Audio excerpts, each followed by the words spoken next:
Side டிஷ்ஷே இல்லாட்டி கூட நல்ல டேஸ்டியாக ரொம்ப உப்பலாக ரொம்ப நேரத்துக்கு கிறிஸ்பியாக இருக்கிற மாதிரி ஒரு பூரி செஞ்சு சாப்பிட்லாமா? அதுக்கு ஒரு பேனில் நான் 1 கப் அளவுக்கு பால் எடுத்திருக்கேன். அது கூட 1/2 கப் அளவுக்கு தண்ணி சேர்த்து ஒரு 3 நிமிஷம் சூடு பண்ணி எடுத்துக்கலாங்க. பால் ரொம்ப கொதிக்கணும்னு அவசியம் இல்லை, ஜஸ்ட்டு சூடானா போதும். நான் வந்து 1/2 கிலோ அளவுக்கு கோதுமை மாவு எடுத்திருக்கேன். உங்களுக்கு வேணும்னா நீங்கள் மைதா கூட எடுத்துக்கலாங்க. பூரி நல்லா கிறிஸ்பியாக வரணுங்கிறதுக்காக ஒரு 1/4 கப் அளவுக்கு ரவை வந்து சேர்த்துக்கலாம். இது கூட 1 ஸ்பூன் அளவுக்கு உப்பும் 1 ஸ்பூன் அளவுக்கு சுகரும் சேர்த்துக்கிறேன். நீங்கள் வந்து சீனி நிறைய சேர்க்க டேஸ்ட் வந்து சூப்பராக இருக்குங்க. உங்களுக்கு வேணும்னா நீங்கள் எக்ஸ்ட்ரா கூட 1 ஸ்பூன் சீனி சேர்த்துக்கலாம். அது கூட கொஞ்சமாக நெய்யும் சேர்த்து நல்லா எல்லாத்தையும் கலந்து விட்டுக்கலாம். அப்புறம் நம்ம சூடு பண்ணி வச்சுருக்கோம் இல்லையா பால், அதை வந்து கொஞ்சம் கொஞ்சமாக சேர்த்து நல்லா கெட்டியாக பூரியை வந்து பிசைஞ்சிக்கலாம்.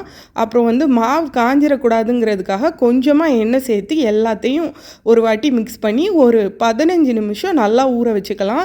நம்ம பூரிக்கு மாவை எப்போதும் ரொம்ப நேரம் ஊற வைக்கக்கூடாதுங்க. சப்பாத்தி அளவுக்கு ஊற வச்சோம்னா மாவு வந்து ரொம்ப சாஃப்டாகிடும், எண்ணெய் வந்து நிறைய குடிக்க ஆரம்பிச்சிடும்.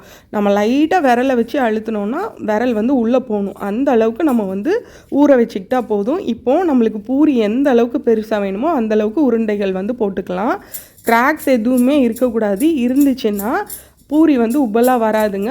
பொரிக்கும் போது வந்து ஓட்டை விழுந்துடும். அதனால் உள்ளங்கையில் வச்சு அழுத்தி இந்த மாதிரி கிராக்ஸே இல்லாமல் நம்ம ரோல் பண்ணி எடுத்துக்கலாம்.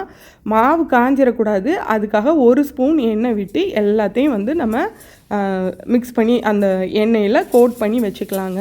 அப்புறம் நம்ம மாவு தொட்டு வந்து பூரியை ரோல் பண்ண போகிறதில்ல. மாவு தொட்டு ரோல் பண்ணிங்கன்னா எண்ணெய் வந்து பொரிச்சு எடுக்கும்போது ஃபுல்லாக கருப்பாயிரும், அது நம்ம உடம்புக்கு நல்லதில்லை.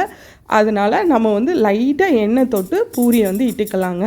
பாருங்கள், ரொம்ப குண்டாகவும் இருக்கக்கூடாது, ரொம்ப தட்டையாகவும் இருக்கக்கூடாது. தட்டையாக இருந்துச்சுன்னா பூரி வந்து பொங்கி வராது.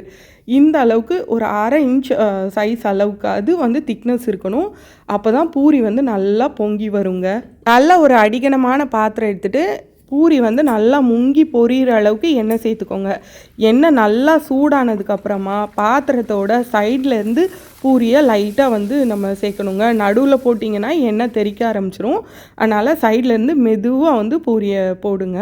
போட்டுட்டு ஒரு 10 செகண்ட் விட்டதுக்கப்புறமா லைட்டாக அழுத்துனீங்கன்னா பூரி வந்து நல்லா பொங்கி வரும்.